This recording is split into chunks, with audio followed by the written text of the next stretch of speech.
Okay, so we started chapter 2, and both chapter 2 and 3 are focusing on um, suicide and suicidal thoughts.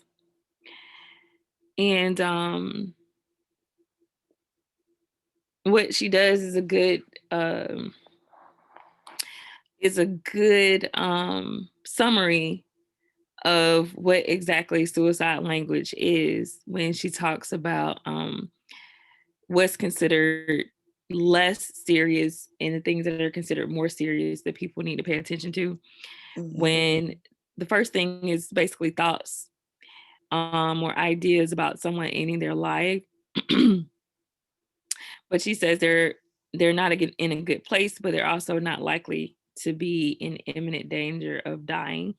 Then the second one was a little bit more serious when someone actually has a plan. And I think the third one was the plan, right? no, the second was the plan. The third was the actual suicide attempt. Um, when somebody's already made an attempt at killing themselves.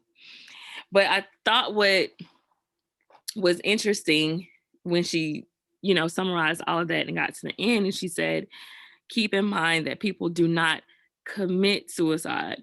Suicide is not a crime, just as cancer is not a crime. Some have died by suicide, and using language such as this will help communities dial up more initiative for those who need support.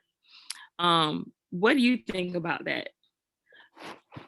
It's funny. My sister's a psychologist, like professionally, and she literally said that statement. They were saying this about a month or so ago, and I was overhearing her while I was in the kitchen, and she was saying, "Yeah, the language around suicide. We don't say people commit suicide, so it's not the first time I've heard it. But when she said it, I was just like, does it matter?" And, and like in my mind, I was like, does it matter? Technically, to me, you do commit it. You're committed to doing an act. You're committed to doing a crime. Murder is a crime. You're killing yourself. I mean, you commit suicide. So I don't understand why. And she did say why people would feel uncomfortable with that language, but I can't remember because it was a minute ago. But I don't understand the difference between the language. You have to let people know you're committing to doing this. You are deciding to make a choice. Whether, or not, I'm not saying your feelings are invalid. They're not, but you need to understand that this is a conscious decision. So I don't get the difference or the reason why we shouldn't say it personally.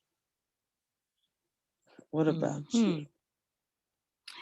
So when I thought about that, I connected that to chapter 3, and I'll come back to what we were talking about this chapter, but it's a great segue into what was discussed in chapter 3 when she says that and she talked a little bit about this in the first chapter. um is it really committing if someone binge eats, if someone binge drinks and decides to take pills to numb their pain, knowing that eventually what they're doing would lead them to die? That making a commitment to kill themselves as well? Yes. Okay. I know. People tell me I'm a black or white person sometimes. Really, I'm really not. I'm a gray, but you're still committing to harming yourself. Okay. I'm just trying to see if you agree with both those issues. My views differ in Mhm. that I agree with her that people die by suicide, um, and I don't believe that it's a crime. And I think because people use that word commit, it makes it a dirty word, which makes it um to where people more even want to isolate themselves even more from even being associated with that, which is another reason why they don't seek help. Because there's power in words, and there is power in the way that people say things. And once you start associating things a certain way, it does create I believe it creates a type of stigma for the situation. um I like how she talks about how important it is to overcome uh, fear and acknowledging there's a risk for suicide for some people. Because I do agree how she talks about um, you sometimes we don't want to get involved because we don't want to feel like we could have possibly contributed to someone else's demise, or to their death, right? Because you feel responsible for people. um I know that, like, for me, because I'm a big empath, I don't necessarily like for people to open up to me a lot of times. And for some reason, I'm always that person that people just feel like they can dump a lot of stuff on. um but I also sometimes don't want to be that person because I don't want to be responsible for their emotional well-being. Do you feel like you feel that way sometimes too? Honestly, I feel more like I want you to tell me because I want to help in any way I can. I want you to know you're not alone. Like I want to connect with people who feel that way. I don't really have that kind of burden of if you do it, there's something I could have done to prevent it. I mean, sometimes you do feel that way, but I feel that way more if they don't communicate. Mm-hmm. Like at least if I know what's going on, I can say I tried. Mm-hmm. Right. Right. Because I totally see, like, when she says that if someone decides they want to die, there's really nothing you can do about it. But it's just your only responsibility would be to ask questions and be a good listener, right? Yeah. So I get it, but I just don't like overwhelming myself with sometimes other people's emotional baggage. Because, as I said, being an empath, Okay.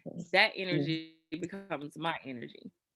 So Right. then someone has attached their energy to me, and I'm wondering why I'm drained, and why I feel depressed, like we were talking about last Sunday. When Monique mentioned that as well, that's really what it feels like. For me, a lot of people maybe not so much. But I see Alan and Sandra have joined us. Hey guys, we missed you. Hey, what it is, what it is. How you doing, ladies? Good. Mhm. Hello. Hey Sandra. Hey. Wait a minute. Sandra is. Do you wear glasses? Hey, Sometimes. Jessica.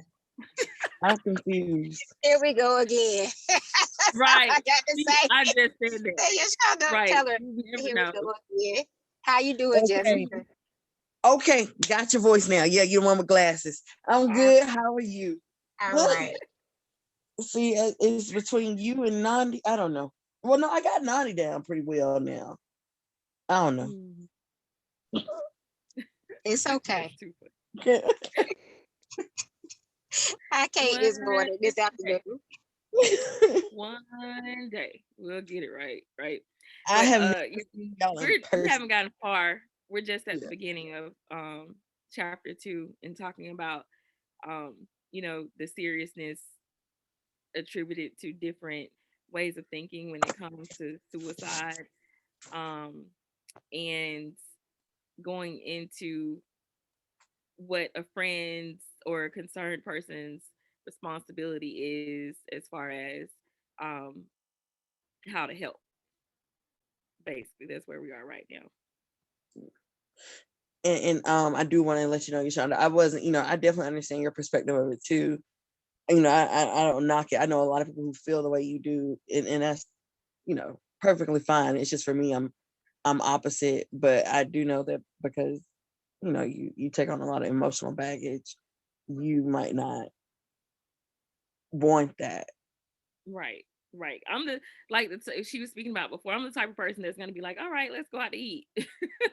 Let's take a trip. Let's go somewhere. So we both don't have to think about the stuff that we're dealing with. I don't necessarily, want to get the heavy stuff to talk about it. My thing is most times I'll try to create an alternate reality for the person, for some kind of escape. But Alan and Sandra, how do you guys feel about taking on emotional baggage from your friends or family?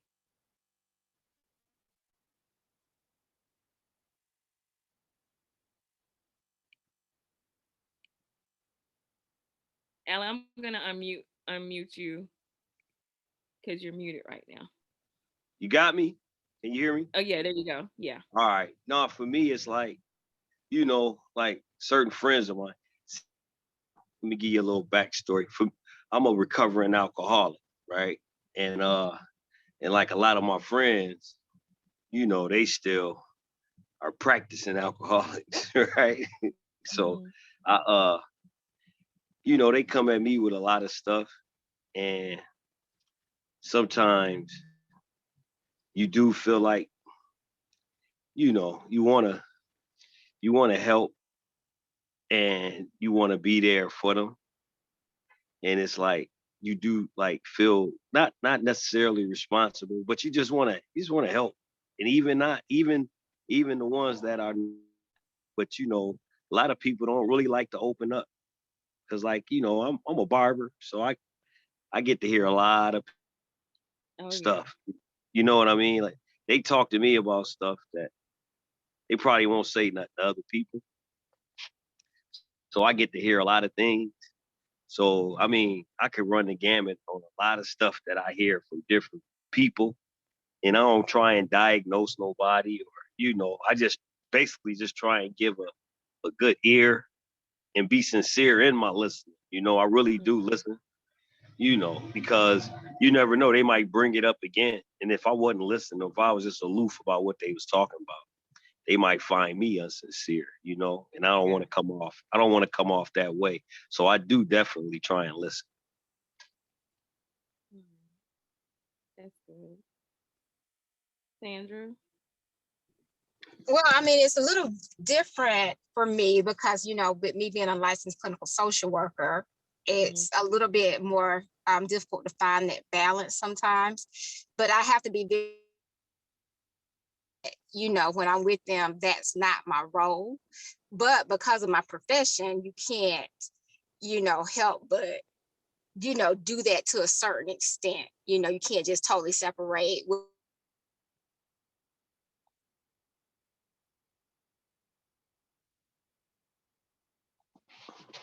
I can't hear. Sandra, you went out. Yeah, I can't hear.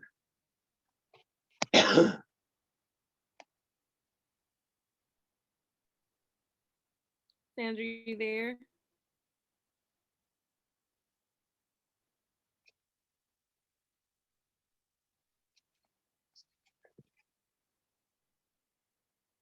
I can't hear. Yeah, I think her mic went out. Emotional stuff. You can't. But I can't imagine. There she go. Oh, okay. Yeah, there you Oh, are. I'm sorry, something happened. But I was just saying you can't take on all of somebody's, emotional stuff, but it's just a balance. I found myself sometimes getting dragged into situations because, like I said, of my profession, but yet you have to find a cutoff too. Yeah, Can I I ask a quick question? you probably have Huh? to compartmentalize a lot of stuff. Right. Yeah. Mm-hmm. Oh man, that'd be a lot. Getting it on both ends, and you probably have to hit that switch when you're like, okay, let me respond as the friend and not as the licensed. Mm-hmm. Yeah, That- exactly. That'd be That's a hard. tightrope. That's a tightrope. It is a tightrope. Ooh, Yeah. can't even imagine. Wow. Yeah, especially in your personal relationships, because people don't want to hear that. But so you have to cut it off. Right. Hmm. Exactly. So I I have a was. quick question. Oh, go Go ahead. ahead. Go ahead. No, you can go ahead. Go ahead with your question.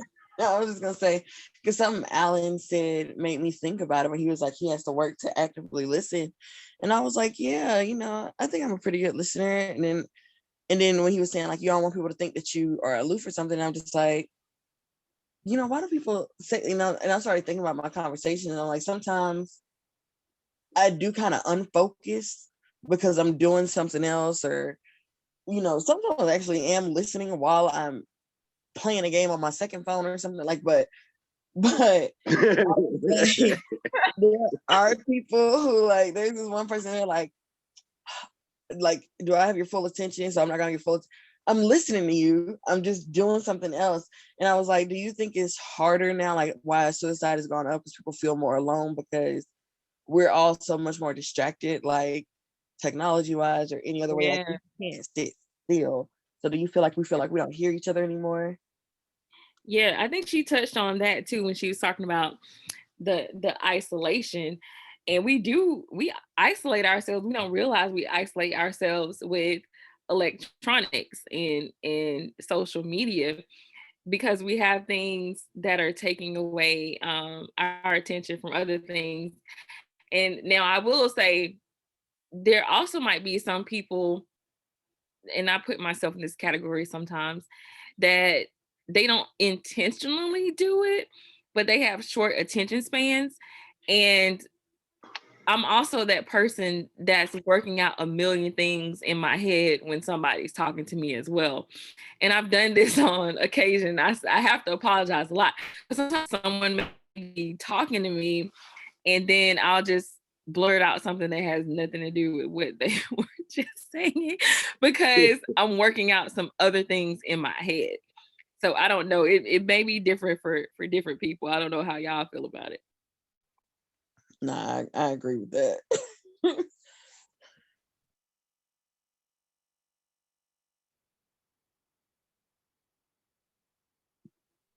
I think it was interesting how she pointed out that there were 40,000 deaths due to suicide and hundreds of thousands of hospitalizations due to self-inflicted injuries. And no one has really called this a public health problem, Right. right? Yeah. There's no public health campaign really for mental health. And she specifically said, for Black women and Black people in general, when we're thought to have a higher threshold for pain, um, when we're less likely to be provided treatment compared to white people. And when we do get pain medication, we get less of it and have to wait longer um, than whites. And I'm thinking to myself, when we're talking about mental health, do we think that this is a situation where this is also an issue within the healthcare system, where if I do go to seek treatment and I'm talking to a a psychologist or a counselor that's a white person, do they deem my mental issues to be less severe than somebody that's white? What do you guys think about that? Well, it was funny. As far as well, see, I got to keep going back to my alcoholism. But when I got out of rehab, they suggested that I had to go to an outpatient, and I did all that. I did everything. But after I got out the outpatient, my counselor for my outpatient, I didn't really, we had got a good rapport, so I just wanted to stay on with her. So like I just stayed on, and she's more from like a mental health. She just basically just social worker. She's not really an alcoholism or substance abuse counselor. And so we still talk. Meet. We talk because for the pandemic and everything. But she calls me like every 3 weeks, and we still have conversations. But it has segued into like my mental health. She concerned about how I'm feeling and everything's going great. She wants me to be a peer advocate, and I'm about to start taking classes for that. And she want me to help other other substance abuse like people in her groups and stuff. But we talk about how like I wasn't comfortable. I remember when I first got there, I was I was always be like, I'm here for mental health. You know what I mean? Nah, that's not my problem. I'm gonna help. But mental health has a lot to do with it. And I realized in staying so my a lot of my problems, it was about me being my selfishness and self-centeredness was a lot of reasons for my alcoholism. So mental health had a lot to do with it and still does actually. But it's not, I don't have that stigma that I used to have. But I think it was because I was so comfortable around her. I didn't mind talking to her about other things. But that stigma is still there. As far as like my doctors, they always they just want to prescribe me stuff. Like they want me to take this stuff for cholesterol, and I read the side effects. I'm like, I'm not taking that. I'm definitely not taking those statins. And I was like, I'm taking fish oil. I should do better on my diet, but they just seem to just want to prescribe stuff. They don't want to take a different route. So I'm looking at healthier ways to try and curb my high cholesterol. But I'm pretty sure they know a lot of other methods as opposed to pushing a new drug on me or something. So I think the consideration might not be there as much for us as opposed to the Western. You know what I mean? I don't think they put a lot of, you know what I mean? It's more standard as opposed to get more personal with your individual concern. Right. I agree.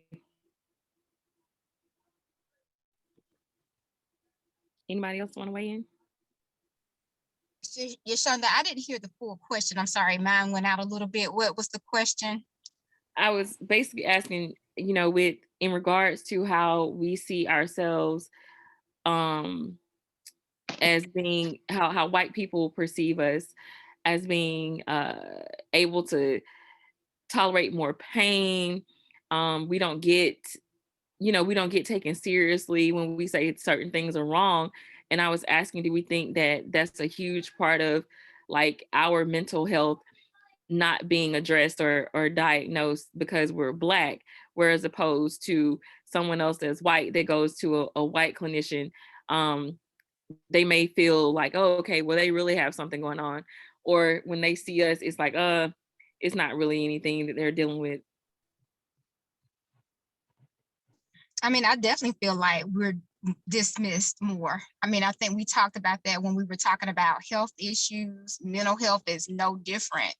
I think that, oftentimes, like you said, they see a lot of our issues as just being attributed to culture, or they see us as just being able to, like you said, tolerate um, more pain, that whole strong Black woman, kind of myth or legend. And so therefore you're dismissed and you're not taken as seriously. So I definitely think that it's a lot harder for African Americans to be taken, more seriously when it comes to mental health. And I think that's why it's important to see more of us get into mental health and normalize it for our people and start treating our people, because that's really what we need, I think. Right. I agree. I had one bad experience when I was younger, um, with a white psychologist. It was a male. And I had been molested. And instead of him addressing that when I went to these sessions, they had me do this questionnaire that asked different questions about, have you ever taking something from the store without paying for it and stuff like that. And when you're a child, you've done stuff like that, whether it's a piece of bubble gum or something. You know what I'm saying? So I think I answered yes to that question. And I think it was I was reading a magazine in the store one time, and I didn't pay for it. I was like maybe 10 or 9 years old. But instead of him focusing on the trauma that I was actually there for, he wanted to talk about why I decided to take the damn magazine from the store. Wow. Yeah. That's crazy. That's absolutely crazy. Yeah. Yeah. Yeah. Yeah, that's That nuts. would think like gender plays a role in it too, because sometimes, now mind you, not only race but gender, because when I went to go see that female OBGYN for the first time last year, it was a different lady, or this year, whenever, she asked certain questions like, have you ever been molested or raped or whatever? And I was like, yeah. And she was just like, well, you know, she seemed concerned. She wanted to talk about it. And she was like, have you harmed yourself? Yeah, all that. I was like, I'm good. We don't need to talk about all that. I'm good. So, but she was concerned. Whereas if it was a male doctor, he probably wouldn't have shown that much concern either. I mean, and plus they're both. All right, but yeah, she showed more concern too. So yeah, I definitely think gender helps a role in that, because guys are kind of, no offense to you, Mr. Allen, sometimes None they're kind of, yeah, insensitive, or they can't connect. I was just appalled. And the more I think about it, being older, like I really wish I would have cussed his ass out, because it's like, how am I here for this? And this is what you want to focus on. Like, I really need to look him up now and see if he's I was still about to working. say, you could probably go back and I would. Like, sir, have you gotten better since I last seen you? Like, why are you even still practicing, sir? Right. Seriously. And I But we mean, I'm just thinking about who else has gone to him and experienced right, that, and they just swore off, seeking help just because they were traumatized from that. right. I was gonna say we should speak up, even though we might not want to at the time, but it might help bring more awareness to that person, and it may not, but at least they know. Right. So, before we start on this, I want to tell Alan, like, I am so proud of you for, realizing that you had a problem and actually seeking the help that you needed to be able to, live a sober life, and also taking the time to listen to other people that might be dealing with the same issues. But I this is what we're talking about earlier, Jessica, the low key suicide, when we're talking about binge eating, binge drinking, and popping pills, to alleviate the pain from unresolved, past pain and trauma in some situations. And I think that is very prevalent in our communities, that we just look at our relatives as being, okay, my uncle has always been a drunk, or my auntie has always been the one to smoke weed for breakfast, lunch, and dinner, and in between snacks, and that's okay. I think we overlook a lot of issues because we normalize a lot of those situations um, in our family dynamics. What do you guys think about that? I come from a long line of drunks out here and drug addicts. But it's like norm in our family. It's like you know what you get with certain family members, and it's accepted among the whole family. It's like you pretty much even know when they gonna act out. You know what I mean? Myself included. I turned into I turned into the father. I turned into the husband that was drunk. So it's like, but like you said, it's like accepted in our family. It's like you know what you're gonna get. It's like even the kids' parties at a certain time they turn into the adult parties, you know? And but it is normalized. But I think that might be in all families, but it is normalized in especially in our community. Even like people in your neighborhood, be it anything, a sexual preference or anything. It's like you get normalized by it, or you grow up, see somebody up, you know, you might look, you might have check them a certain way, but you know, like it is, it's a part of the dynamic. Actually, I don't know. Mm, it's, wow.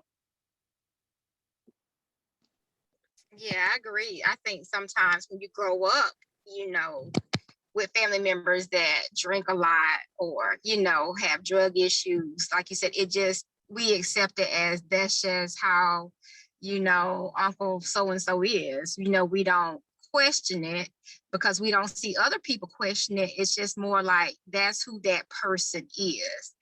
Mhm. And we don't say what happened to that person or why is he or she like that. We just say, hey, we put a label on people and say, hey, that's Uncle so and so who's an alcoholic. We don't say, that's James with a drinking issue, kind of separate that person from the behavior. And we kind of just, we just roll it into one and we don't question it because, like you said, we just think, oh, that's the way it is. That's the way that person is. But we don't ever stop to think, why is that person that way? What have they been through?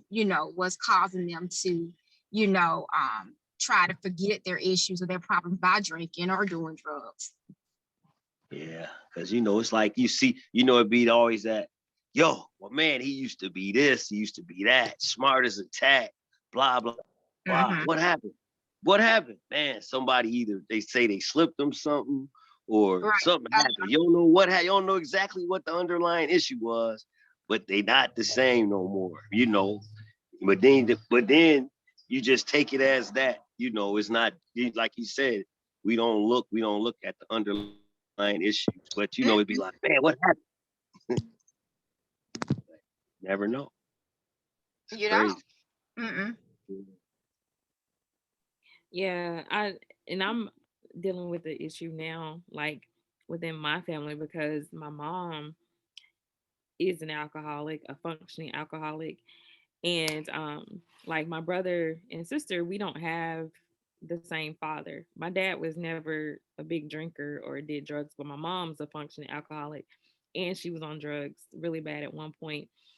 And you know, I have a brother that's now a functioning alcoholic, and it's like you try to talk to them, and she talks about this in the book where you get a lot of pushback, and it's always, oh, I could stop at any point if I wanted to, or I don't think I need to seek help, or I'll seek help one day but just not right now.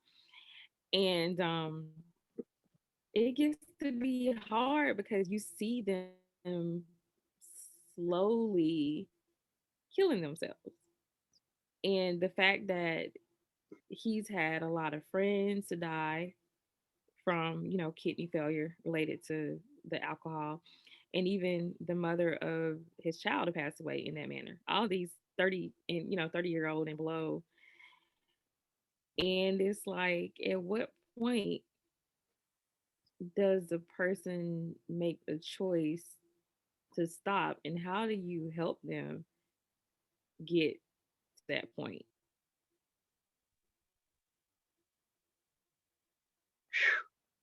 That's crazy. Yo, I got on this meeting today, right? I'm in Oakland visiting my parents. So I got in last night. And I came in, I was like, okay, this morning I'm gonna get on the Zoom meet. I read the first 3 chapters on the plane. It's like, okay, I had a little hiatus from the group, about to jump back in. And I was looking for meetings to go to while I was in town. Cause like the meetings I go to back in Buffalo, they was like, when you out of town, you should try and go to a meeting. So I looked online for some meetings and they was all Zoom meetings. And lo and behold, I'm on a Zoom meeting with my book club.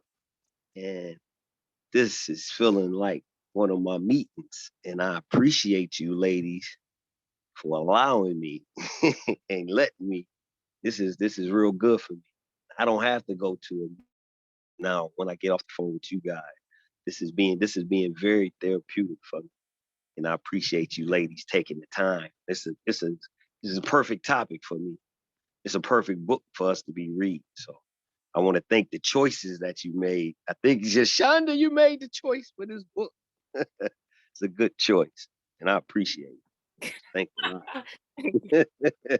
This is great. But This you know what, Alan? It is when you say stuff like that, it just makes me it makes me feel all warm and fuzzy inside. I'm not gonna cry today, but it lets me know that this was the right thing to do, period, for people to be able to have community like this and we can discuss issues that affect us. because this is not talked about.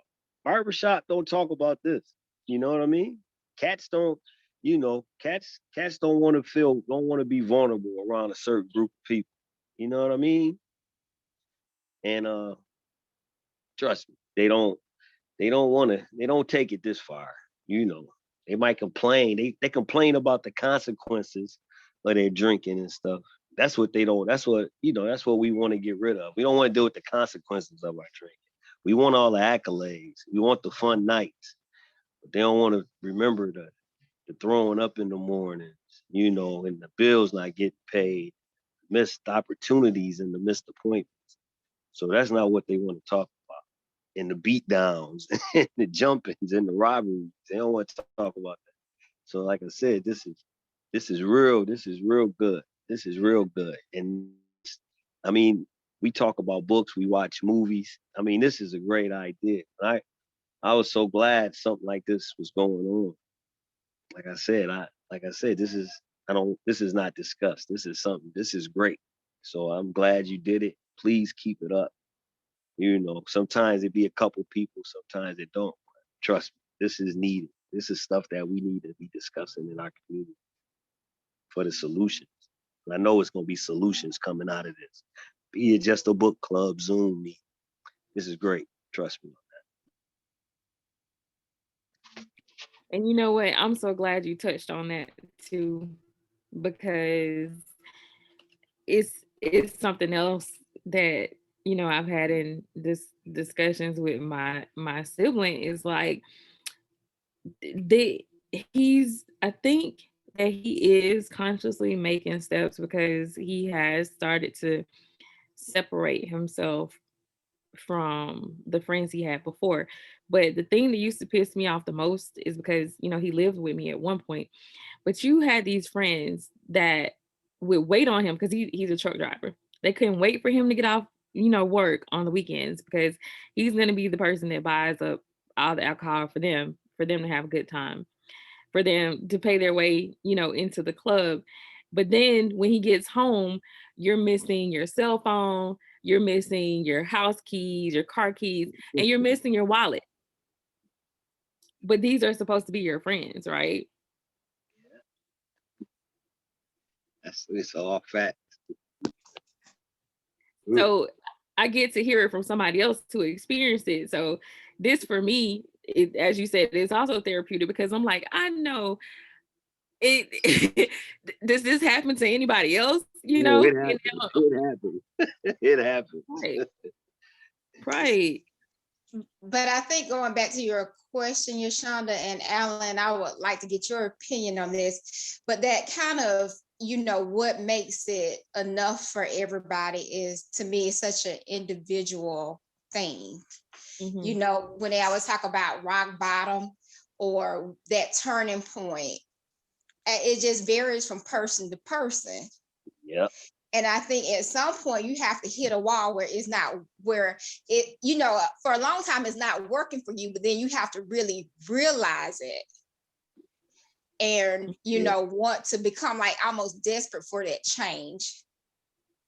But that's what I see. I had a close friend that was, struggled with it for years and years and years. And I was always there trying to help and try to intervene. And eventually I had to remove myself from that situation to allow him to hit that rock bottom. And we still haven't had that conversation about what that looked like.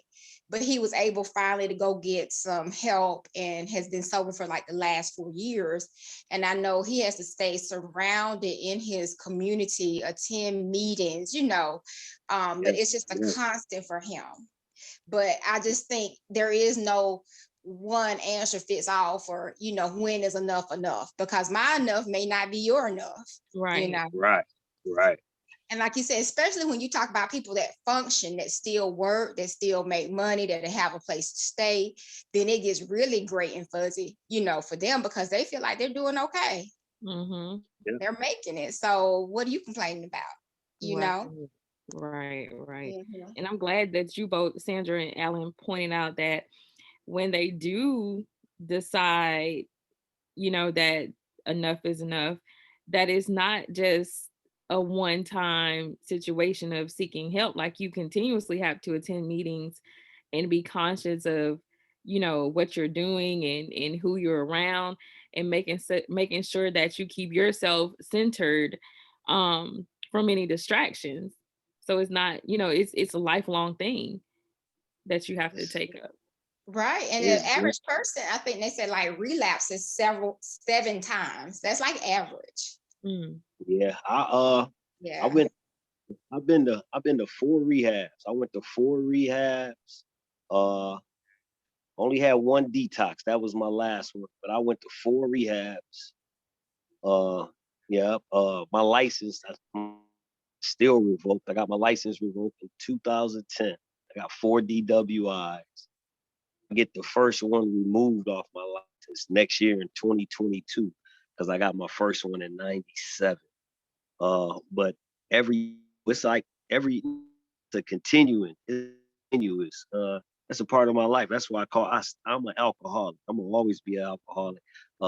It's a disease. I mean, it might be self-inflicted in a lot of instances, but it's a disease nonetheless, and it's classified as such.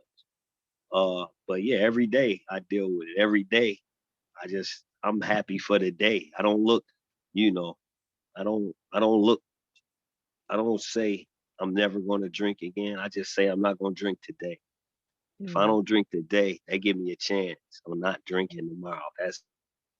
I can't I can't look to the I can't look forward to the future. I don't know what it's going to bring, but I know today I'm not going to drink today. And you guys got a lot to do with that. So, like, once again, I gotta thank you. But yeah, every day I got to, you know, I thank the God of my understanding for waking me up in the morning. I meditate, I say a prayer, and I start my day, But like he said, it's continuous, and everybody has a different bottom. Everybody, it's not no dry, it's not no cutter solution. Everybody they got to find their way. Took me a long. I always had reservations. I remember I was sober for 3 years. I didn't drink, but I didn't go, you know, and I just knew, but I had reservations to drink again because I just couldn't picture myself not ever drinking again. No alcoholic, and every alcoholic's dream is drink without the consequences. Like normal, I can't have a toast at a wedding no more. I can't do that because I'm not gonna stop there. It's gonna be 8 days later when I stop, you know. So I had to come to grips with that fact, and it's tough. It's real tough. But hey, I know I no longer suffer from that mental obsession or that physical allergy and to have a drink. If I don't take the first one, I can't get drunk. So that's what I go with. Every you gotta take it. You really, literally, as corny as it may sound, that's how I do it. For me, this is what works for me. Everybody's different, but I take it one day at a time. I have to. That's all I can do. That's the best solution for me. Right. I'm glad And you. late, wait 1 second. The playoffs are about to kick off. Uh, I gotta watch the playoffs with my poppy in town for a couple days. Thanks again, Yashonda, and thanks for all the ladies on the Zoom week. And I look forward to next Sunday show. yeah, I just before you leave, I just wanted to point out. I'm glad you said the keyword disease, because a lot of people don't look at it in that aspect. And I recently read an article, might have been yesterday, that said there is no safe level of alcohol consumption. Not even a glass of wine is considered a safe level for alcohol consumption. And I think it's crazy, for to have medical professionals say that. And then we got alcohol on the shelves all willy-nilly, like it's okay, like it's not killing people, like it's not incapacitating people. And I think that that's also a huge issue, is the manufacturers of it, the suppliers of it, and the fact that they deem it to be safe when it's not. That's a fact. Alcohol, yeah, alcohol kill a lot of people every year. That's not talked about a lot either, because it's ingrained in this culture. You know, Mm-hmm. when they had prohibition, that was the original. That's when drive-bys started. For the record, it wasn't the '90s in Compton That's like they true. had you believe. It started in the That's true. '20s when they had prohibition. That's when they started the drive-bys and killing people. Liquor was the first crack. You know what I mean? They literally killing folks for that liquor. They was killing innocent kids and all that. That's when all that started. When they took that liquor away. So that's that real for real. Man, dude, check on the withdrawals on alcoholism. It's right up there with heroin. Believe me, I went through it. It's no joke. Thanks Wow. again, ladies. It's tip off. I know. We're gonna let you go, Alan, but I'm so glad that you could, get a couple minutes in with us. Thank you. All right, thanks a lot.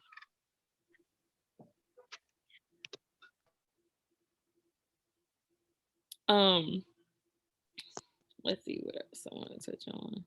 Yeah, I think he said something important though, and that's the other problem, Yashawn, is that every person that does have a problem or issue with drinking, that is their dream, is to be able to drink without consequences, and they want to be like everyone else. But the thing is, some people are genetically predispositioned for alcoholism as well, and we don't talk about that. Right. That is true. I remember there was this sweet, when I was in my master's degree program, there was this like sweet little white lady that she was a little bit older than everyone in the program. And maybe she was in her, I'm not sure. She wasn't really old or anything. The older I get, I'm like, it's not old, but she was probably in her 50s, right? Mm-hmm. And I remember her saying, and she looked like a little librarian, but she says that alcoholism ran in her family. And the reason why she never touched alcohol was that she could ride past a liquor store and her mouth would start watering. Oh, wow. And I just thought that was amazing. And then I heard somebody else says, alcohol, you might have a drink of wine or liquor and it doesn't particularly do anything for you, or a drink is a drink and you can stop. But then one guy said it felt like angels dancing on his tongue. And I thought that was just so profound, is that, for some people, that if they're predispositioned, start having that first drink is just lethal for them. But that is a lot of their dream, is that they want to be able to drink in moderation like other people do. And so I remember I dated a guy, and that's what I would tell him all the time: you cannot drink like other people. And that was a part of our big struggle, because he just didn't realize that. And like I said, he had to come to that in his own time and on his own terms. But I just think that we don't recognize that drinking and drugs have physiological consequences, and that especially drugs will rewire your brain. And so when we tell people, why don't you just stop, or why don't you just quit, we don't even realize that the earlier you start drinking or doing drugs, that your brain has been actually damaged or rewired. And so you don't have the connectivity that other people do, and it's going to affect your decision making. And so it's not a question. It's not, because it's not that easy.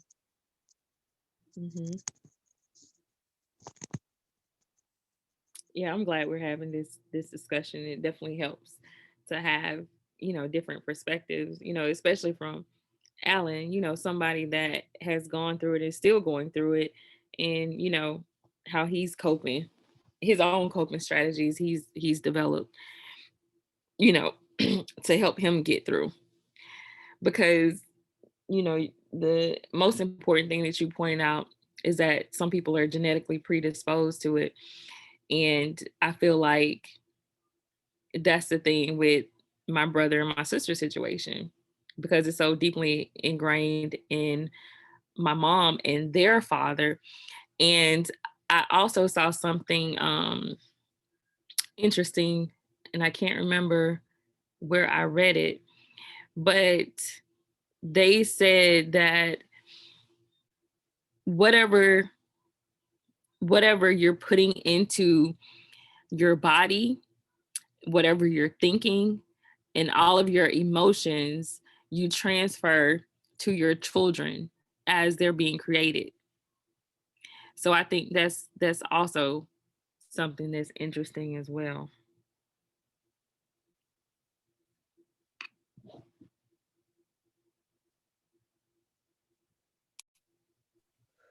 That's why people do say be careful who you have a kid with, because you never know what kind of spirits or energies they carrying with them. That's very true. Yeah, and I've heard that before as well. I think, people think it's, something that's really out there, but they were just thinking about, any type of anxiety that you're going through, depression, your baby feels all of that, and it's transferred to them. I think we talked about before, even I think I was telling you guys, I went to a training, and that Black psychologist was saying that, even Black children are born with certain levels of stress hormones that are higher.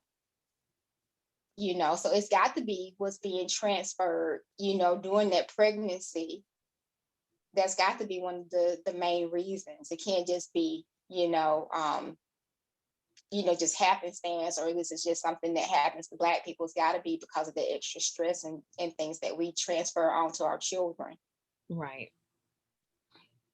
And I think that is good for us to talk about when she talks about keeping our psychological fortitude elevated, and how some things we put on ourselves are unnecessary struggles. One of the things she touched on was trying to advance in a career that you despise, or where you don't get the respect that you deserve. And sometimes we'll keep pushing ourselves to prove, something to other people, when we should just let it go. When we should just start that business, or change careers to give ourselves peace and do what makes us happy.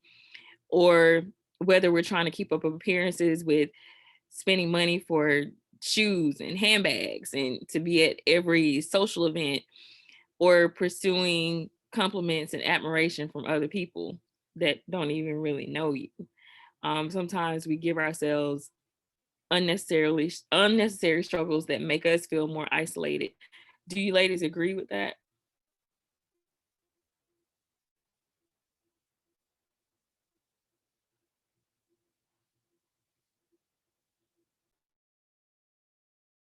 I do. I think sometimes, like you said, we hold on when we should let go. Or I was talking with one of the girls that I supervise, and she was saying how, she's just gotten to the point of doing mental health in traditional systems. And we were just talking about this Friday. And, we were talking about, she's not really happy in the job because there are so many barriers. What you want to do is actually kind of let the tradition go, and all of these things that we say, oh, you have to keep your good job because of this, and, pursue being happy instead of just hanging on to what we know or what we think we should be doing. But I definitely agree that sometimes, we have to, and I think it's happening more and more, and break out of like traditional systems that don't serve us well and that are actually damaging us. And I think sometimes we're not even aware the damage that we're doing to ourselves by staying around and being so miserable. We're creating disease in our own bodies.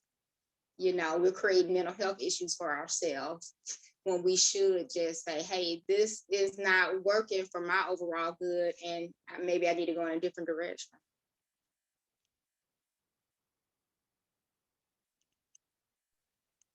I agree, and it's,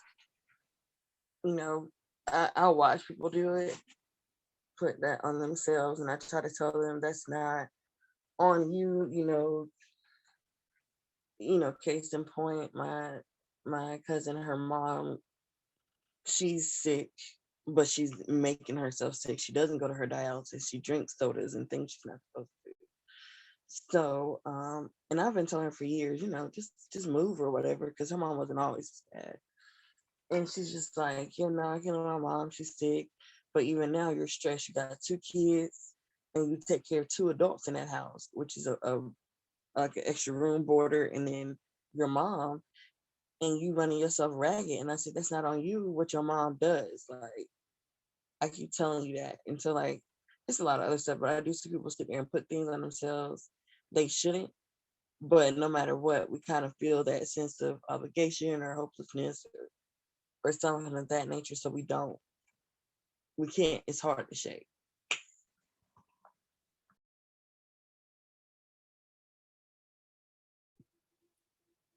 And something I want to touch on,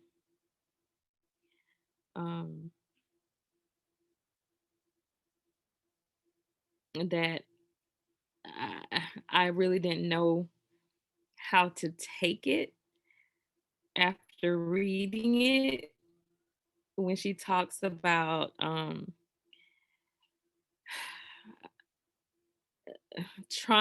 how she tried to build a correlation between officer involved shootings of Black men, or victim precipitated homicide. I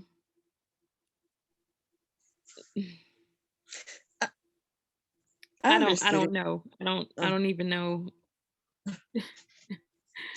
I understood it, but at the same time, I'm like, I don't know. It's a hard thing to gauge, because like they say, like, well, some people think I think she said something like some people thought it was a myth or something. It's not something you can really study, like, not really. I mean, because I do have people I've heard say here, I've heard people say, honestly, I'm thinking about just going, doing something in front of an officer so they can just shoot me and kill me, because they know it'll get results. But which is a sad thing. But it's a real thing. I can't say whether it happens a lot or at all, because again, that's something you really can't gauge. But it is a thought that people have, especially in the Black community. Like, if I want to just kill myself, I've heard this numerous times. Like, if I want to kill myself, I can just do this in front of a cop, or just go send, like, they know that it don't take much. Somebody might just start shooting randomly, and they know that a cop is gonna show up and shoot them and kill them. It can happen. And I do believe it might be a problem among Black men who already feel like the weight of the world is on them, Mhm. as well women too. But you know, I do feel like they kind of have that too. So I think it's a real thing. It's a correlation, but it's just a hard one to form into a study or anything, because the person would have already had died. You don't know why somebody got shot, if they were Right. purposely putting themselves in that situation or if it just happened to be there. Right. You know, I could see her saying that they will find themselves in situations where it's a possibility that it could happen. Let's say, like she's saying, she was saying that someone might not believe their life is worth much. Someone that's always confrontational or being aggressive in different situations, always looking for a fight. You know, I could see something like that. Or when people are like this, if they see themselves as a failure, they don't have any hope or circumstances that would change for the better, then I could see it being a situation where, okay, I don't have any family. I want to belong. I'm going to join a gang. Okay, so now you're participating in behavior where you're more likely to find yourself, you know, shot or killed. That, you know, that I could see the correlation between that. I just couldn't really match it up with the situation with the police, if you understand what I'm saying.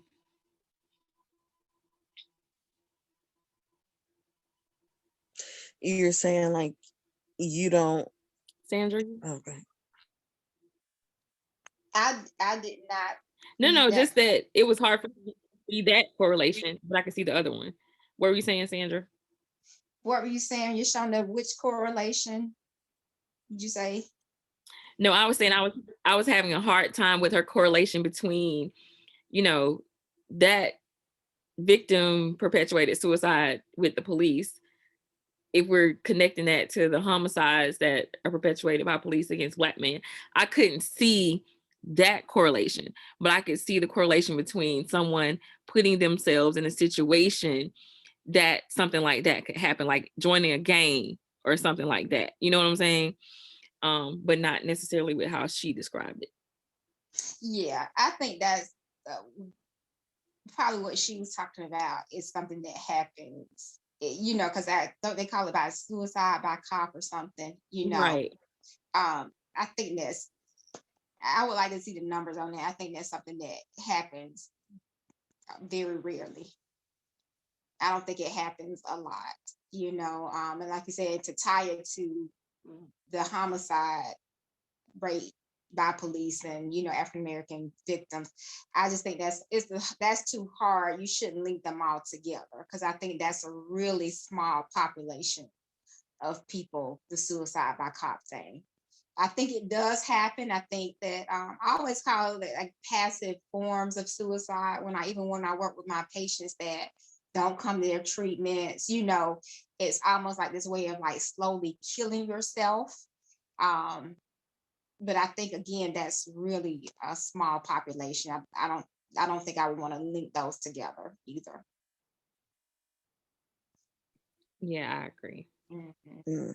And I see what you mean when I went back and just looked at I forgot about that part where she was just saying that research found that Black men accounted for a higher rate of victim. How can you tell that? Like you can't really say that. We instigated our own deaths a lot more than somebody else. Right. That's why I was like, I don't think I can I can't rock with that one. Yeah. Like I said, yeah, again, like I agree with Sandra, it happens, I'm sure, but you Yeah. can't judge how much it happens because they're gone. And how do you prove that? I mean, Right. unless somebody's talking about that a lot before it happens, of course, and they're giving you clues or saying Yeah. that's what their goal is or that's what they thought about doing. But even if they thought about it, doesn't mean in that moment that's what happened either. Right. Right. Very Right. So